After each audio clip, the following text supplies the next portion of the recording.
CNN News. So, it's white honky time. Yes, you can say. Yeah, I can say it. They're my people. These fucking cracker ass honkies. Well, I just did. So this is William Buckley. So this is the conservative rebuttal against. So right, he'll say some mess, but I think, to be fair, he kind of realized there's no way. Right, I'm going to let's fucking bullshit for 15 minutes. So so I'm just gonna do my best. And he reminds me of he's like a Family Guy character. Of let's get the whitest rich honky, and put it up, it would be this guy, right.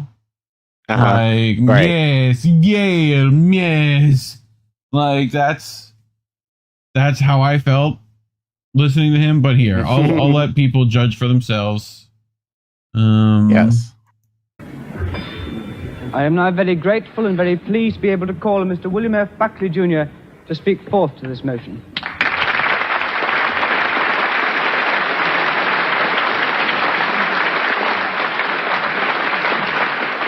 Now we have Mr. William Buckley, who will need all his skill to establish ascendancy over his audience, which has clearly been so deeply moved. Thank you, Mr. by the President. eloquence and Baldwin. personal experience of the preceding speaker.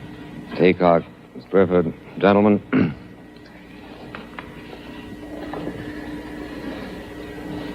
It seems to me that of all the indictments Mr. Baldwin has made of America, here tonight and in his copious literature of protest, the one that is most striking involves, in effect, the refusal of the American community to treat him other than as a Negro. The American community has refused to do this. The American community, almost everywhere he goes, treats him with the kind of unction, the kind of satisfaction at posturing carefully for his flagellations of our civilization, that indeed, quite properly, commands the contempt which he so eloquently showers upon us. It is impossible, in my judgment, to deal with the indictment of Mr. Baldwin unless one is prepared to deal with him as a white man. Unless one is prepared to say to him, the fact that your skin is black is utterly irrelevant to the arguments that you raise.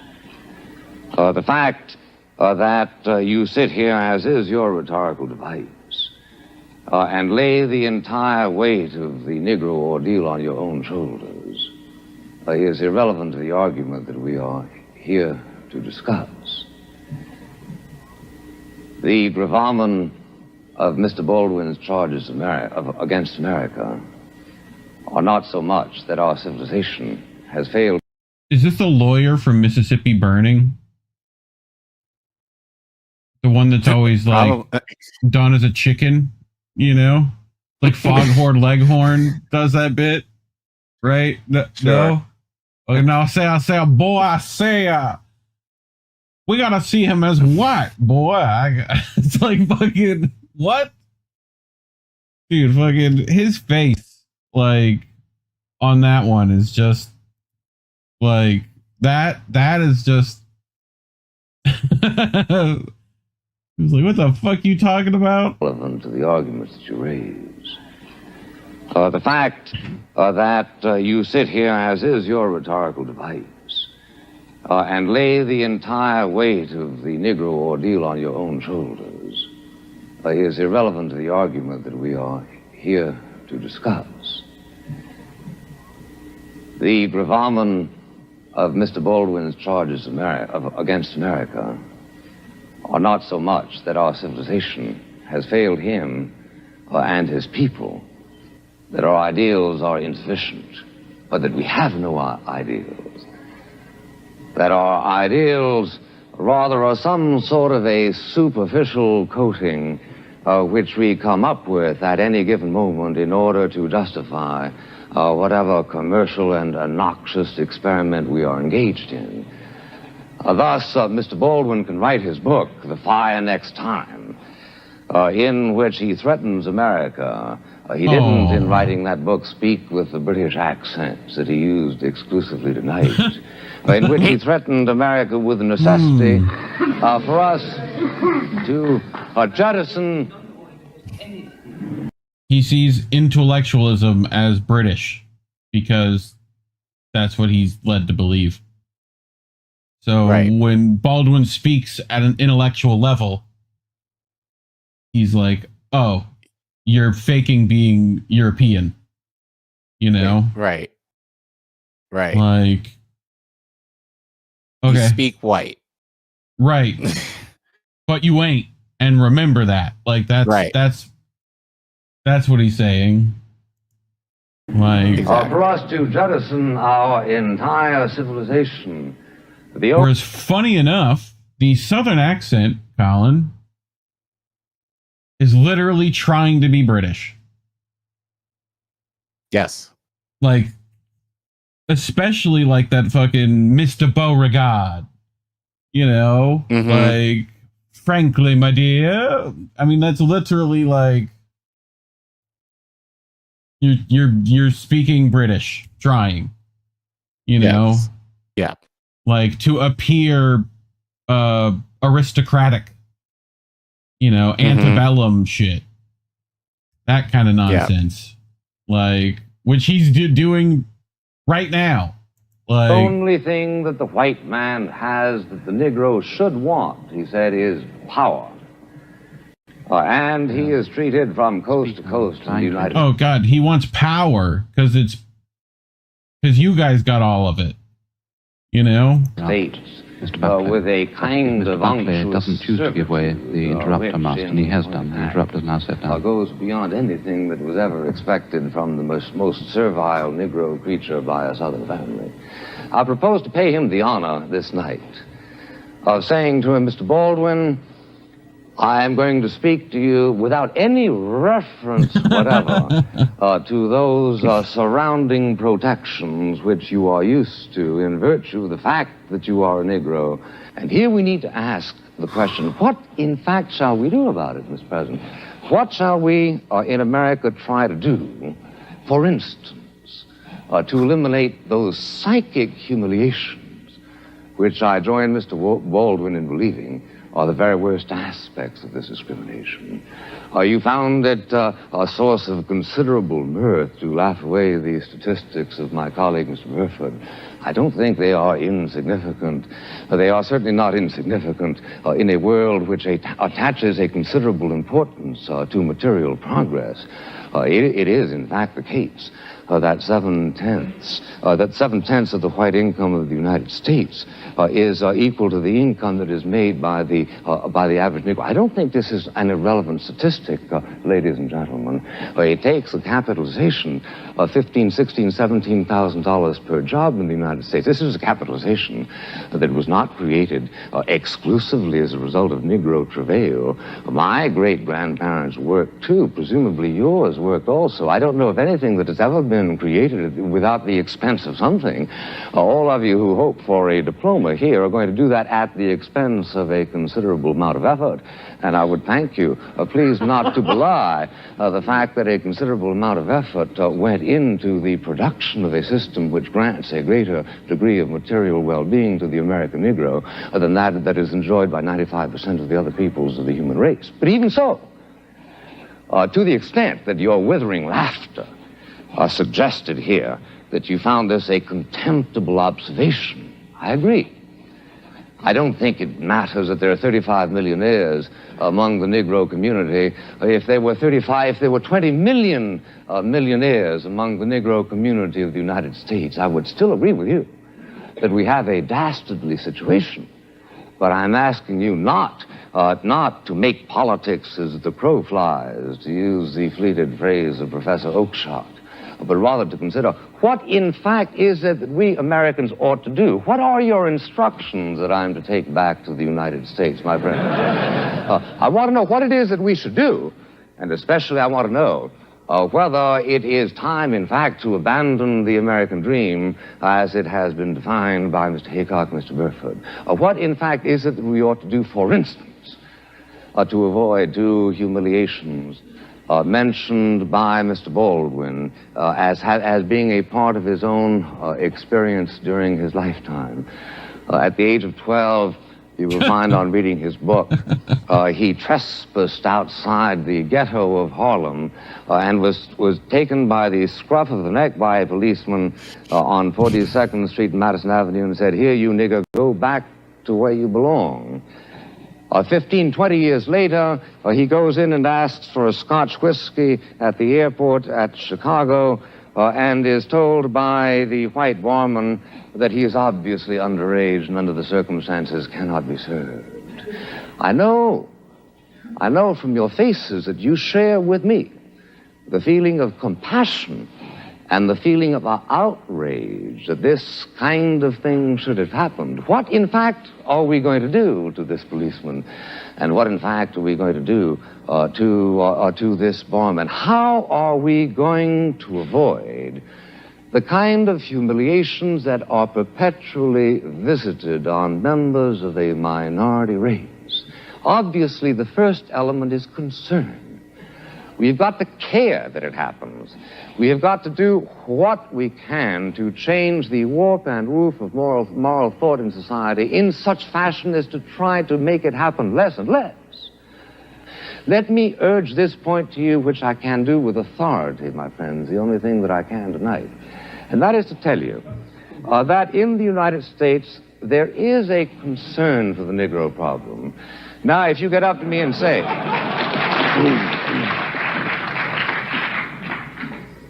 if you get up to me and say, well, now, is there the kind of concern that we, students of Cambridge, would show if the problem were our own? All I can say is I don't know. It may very well be that there has been some sort of a sunburst of moral enlightenment that has hit this community, so as to make it predictable that if you were the governors of the United States, the situation would change overnight. I'm prepared to grant this as a form of courtesy, Mr. President. But meanwhile, I'm saying to you that the engines of concern in the United States are working. The presence of Mr. Baldwin here tonight is in part a reflection of that concern. You cannot go to a university in the United States, a university in the United States presumably also governed by the Lord Spiritual, as you are, in which Mr. Baldwin is not the toast of the town. You cannot go to a university of the United States in which practically all other problems of public policy are preempted by the primary policy of concern for the Negro. I challenge you to name me another civilization, anytime, anywhere in the history of the world, in which the problems of a minority, which have been showing considerable material and political advancement, is as much a subject of dramatic concern as it is in the United States. Let me just say finally, ladies and gentlemen, this. There is no instant cure for the race problem in America. And anybody who tells you that there is a charlatan and ultimately a boring man. Boring precisely because he is then speaking in the kind of abstractions that do not relate to the human experience. The trouble in America where the Negro community is concerned is a very complicated one. I urge those of you who have an actual rather than a purely ideologized interest in the problem to read the book Beyond the Melting Pot by Professor Glaser, also co-author of The Lonely Crowd, a prominent Jewish intellectual, who points to the fact that the situation in America where the Negroes are concerned is extremely complex as a result of an unfortunate conjunction of two factors. One is the dreadful efforts to perpetuate discrimination by many individual American citizens as a result of their lack of that final and ultimate concern which some people are truly trying to agitate the other, is as a result of the failure of the Negro community itself to make certain exertions which were made by other minority groups during the American experience.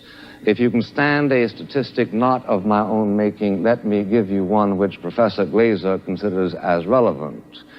He says, for instance, in 1900, there were 3,500 Negro doctors in America. In 1960, there were 3,900, an increase in 400. Is this because there were no opportunities, as has been suggested by Mr. Haycock and also by Mr. Baldwin implicitly? No, says Professor Glaser. There are a great many medical schools who by no means practice discrimination, who are anxious to receive and to train Negro doctors. There are scholarships available to put them through, but in fact that particular energy, which he remarks was so noticeable in the Jewish community and to a certain and lesser extent in the Italian-Irish community, for some reason is not there. We should focus on the necessity to animate this particular energy, but he comes to the conclusion, which strikes me as plausible, that the people who can best do it, who can do it most effectively, are Negroes themselves. Let me conclude by reminding you, ladies and gentlemen, that where the Negro is concerned, the danger, as far as I can see at this moment, is that they will seek to reach out for some sort of radical solutions on the basis of which the true problem is obscured. They have done a great deal to focus on the fact of white discrimination against the Negroes. They have done a great deal to agitate a moral concern, but where, in fact, do they go now? They seem to be slipping, if you will read carefully, for instance, the words of Mr. Bayard Rustin, towards some sort of a Procrustean formulation which ends up less urging the advancement of the Negro than the regression of the white people. 14 times as many people in New York City born of Negroes are illegitimate as of whites. This is a problem. How shall we address it? By seeking out laws that encourage illegitimacy in white people? This, unfortunately, tends to be the rhetorical momentum that some of their arguments are taking. One thing you might do, Mr. Buckley, is let them vote in Mississippi. I agree.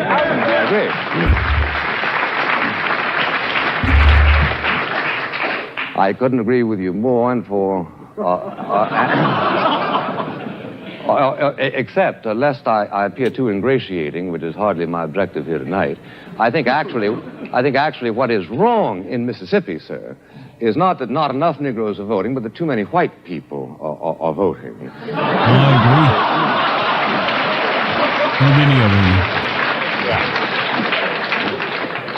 agree. Booker T. Washington said... Booker T. Washington said that the important thing where Negroes are concerned is not that they hold public office, but that they be prepared to hold public office. Not that they vote, but that they be prepared to vote. What are we going to do with the Negroes, having taught the Negroes in Mississippi to despise Barnett, Ross Barnett? Shall we then teach them to emulate their cousins in Harlem and adore Adam Clayton Powell, Jr.?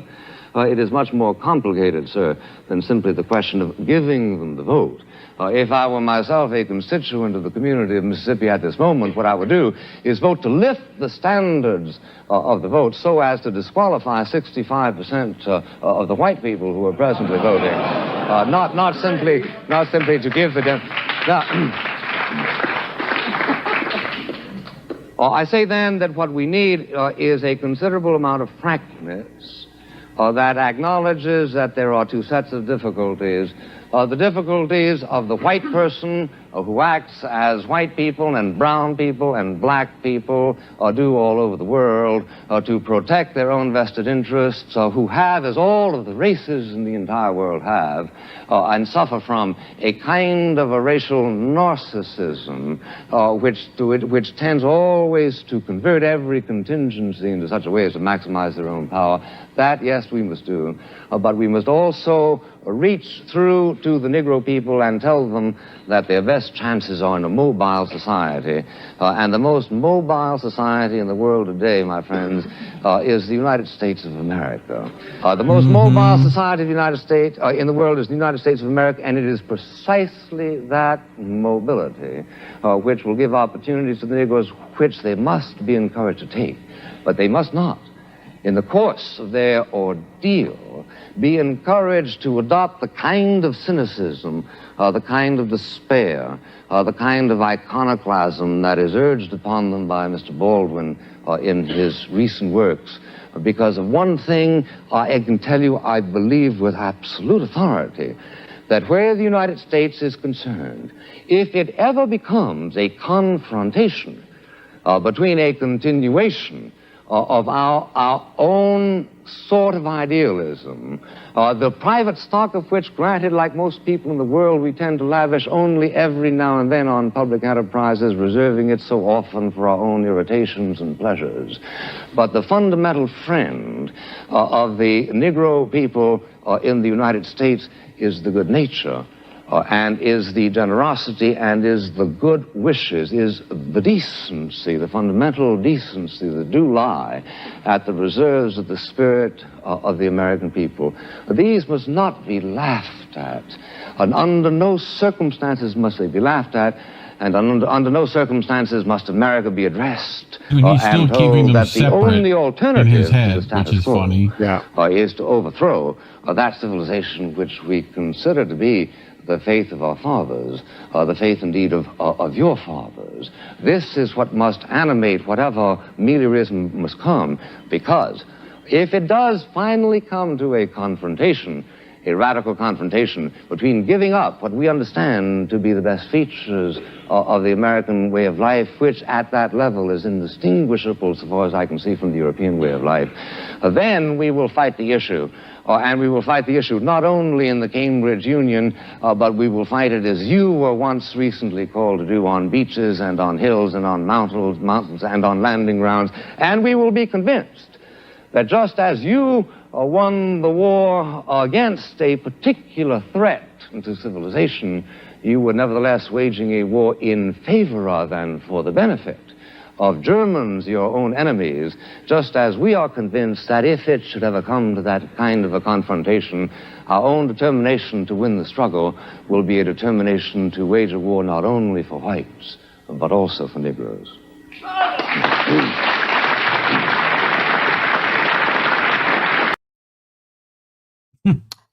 Thoughts?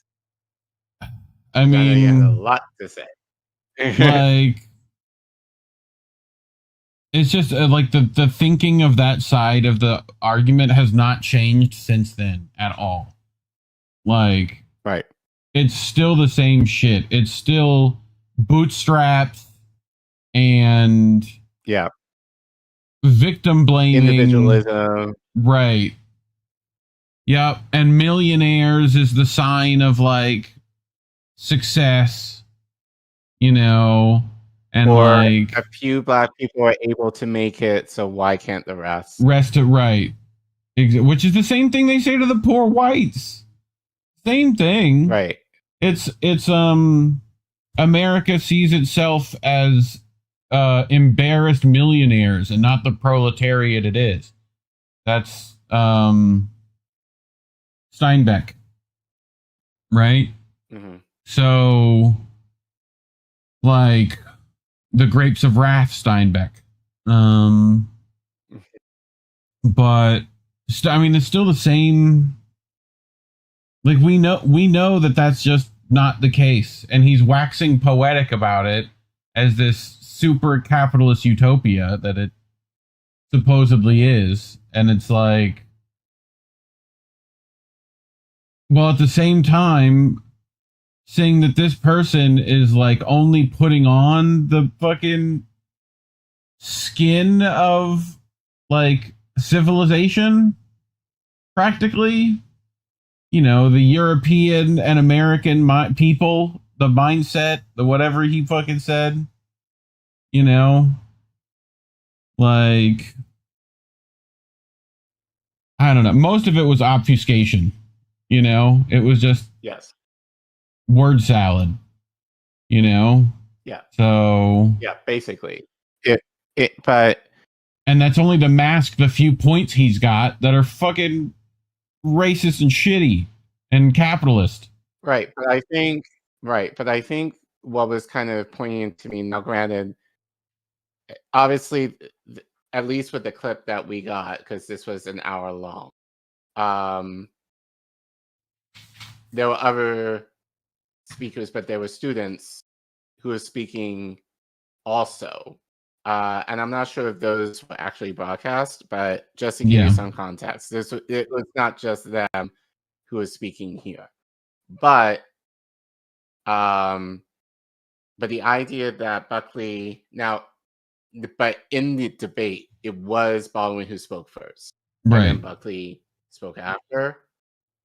Like Baldwin couldn't rebut against what Buckley was saying. It was just you say your piece and you're done. Right. So, yeah, it was more like a town hall situation. Wasn't necessarily a debate. Buckley spent a good portion, which I feel like if you have to attack your opponent, right, you've lost. Like as he did with Baldwin, you lost. Right. Because, and you saw what he did there. I think he basically described Baldwin as being overly emotional. Baldwin wants his people to take over the country and get power. He's worried about power. It's like, yeah. So aren't you? Right. In this statement, you're worried about losing power? Like, but yeah, that's the thing I noticed the most was his like separation, even in his own brain, like the entire time. It was like reinforcing the difference while saying that, like, you know, we're not supposed to see the differences, you know? Right. Like, no. Which again, it's a problem today. It's like, I don't see color. Well, the problem is I do. Yeah. Like it the exists. problem is many of us do. And it's really to not acknowledge that. And all of that's to like it's so that you don't look at the differences. To me, right. Like you don't look at the differences to see, oh, the difference isn't necessarily specifically race, it's class. They're fucking stuck in this shitty class system that we're all in, and it's affecting them more. Not you, but like which your ancestors created. Yeah, the system is fucking both of us, you know?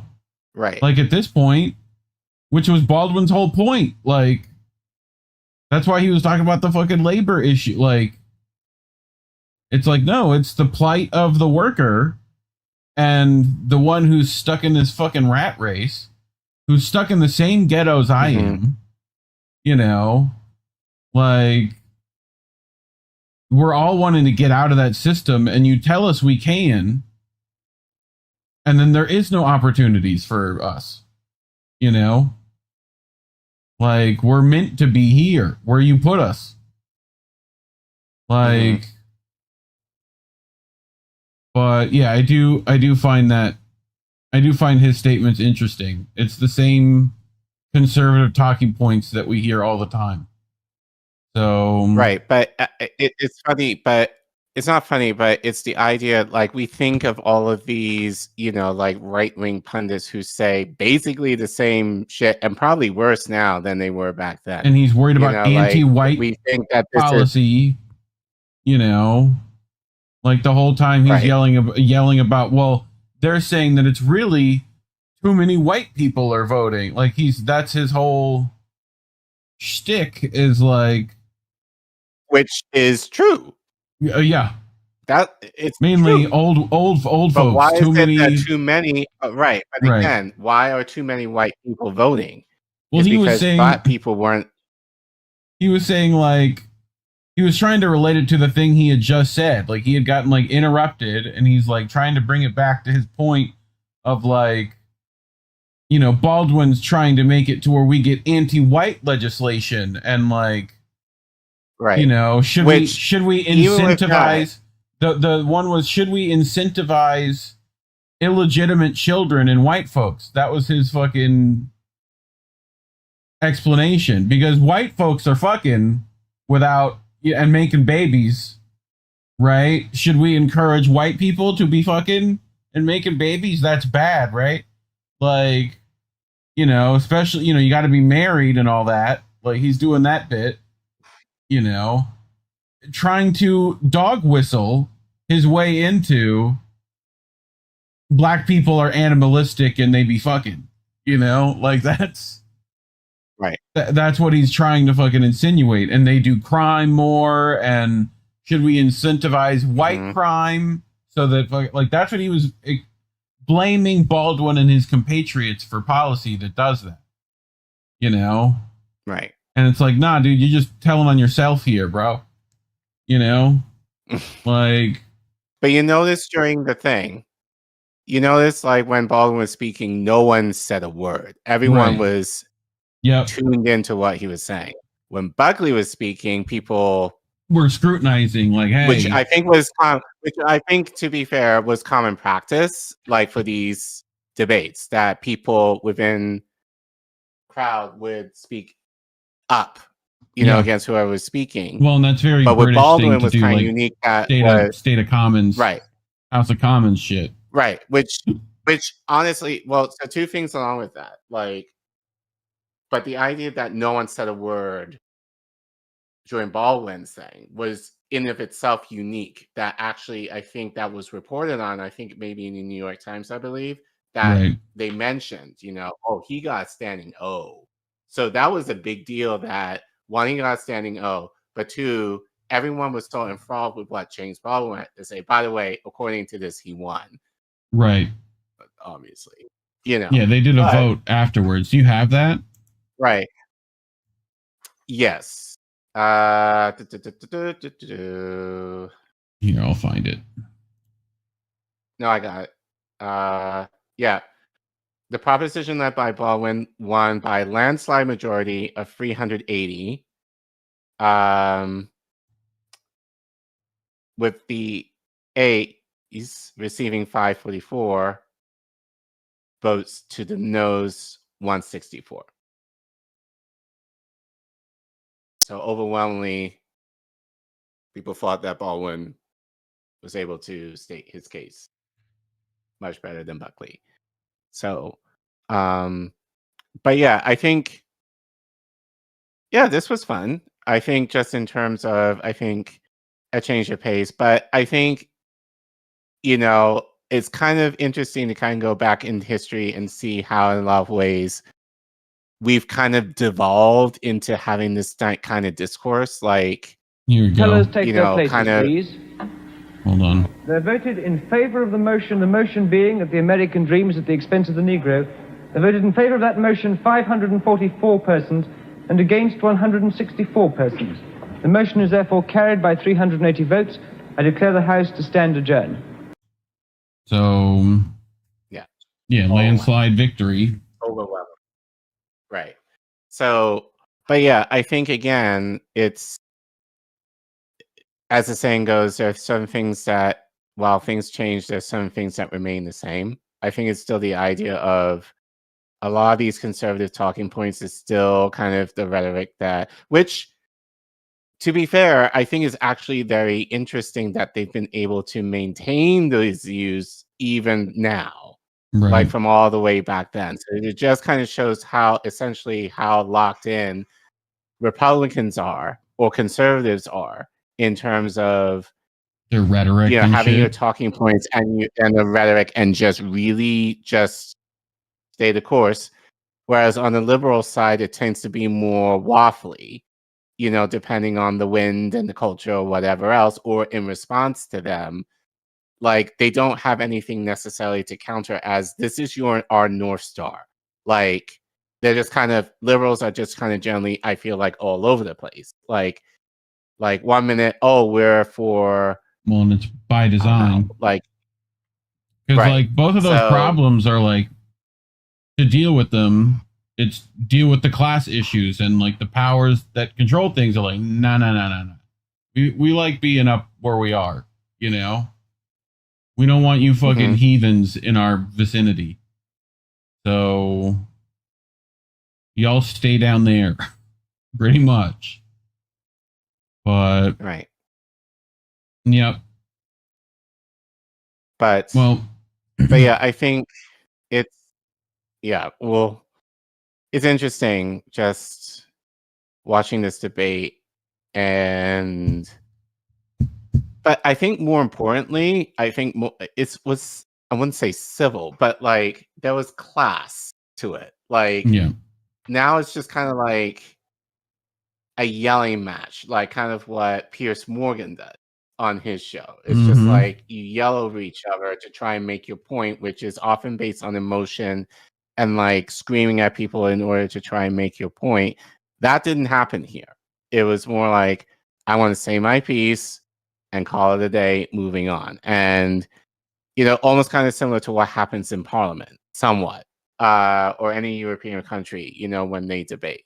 Yeah, so, House of Commons style. I think there was definitely, So I think it's kind of interesting to kind of look back and see how things were done back then versus now, and how we've kind of dramatized like a lot of these debates in order for clicks and like views and sound bites and all that kind of stuff. And they also had a vote at the end. But they're like, okay, everyone in the room, right? How do you vote? And the whole room's impartial.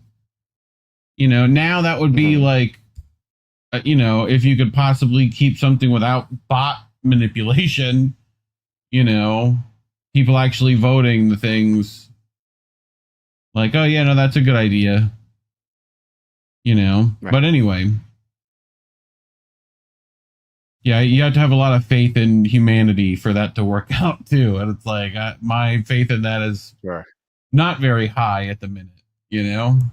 So, but anyway, talking about this stuff is why we're demonetized, as you might well know. You can scan that QR code on your screen or go to codashfee.com/Indie News Network if you want to keep the lights on over here and say screw YouTube. Otherwise, like and subscribe, hit the share button, send this to your friends. You know, they might need to hear this. Let us know what you think. What does this rhetoric sound like to you?